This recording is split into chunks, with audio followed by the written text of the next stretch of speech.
We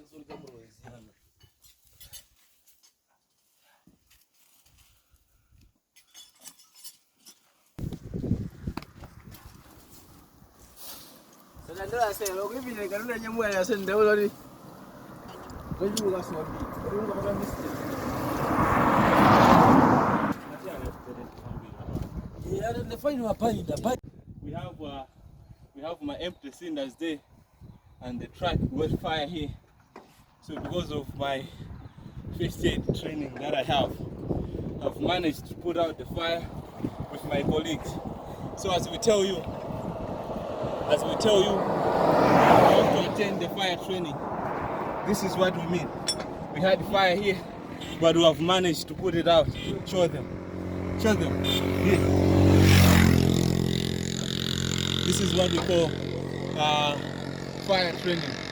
We have our cylinders. Of course, they are empty, but the consequences could be unspeakable. So, attending trainings, this is what we mean. This is what we mean when we talk about first aid and firefighting training. Thank you, Aras.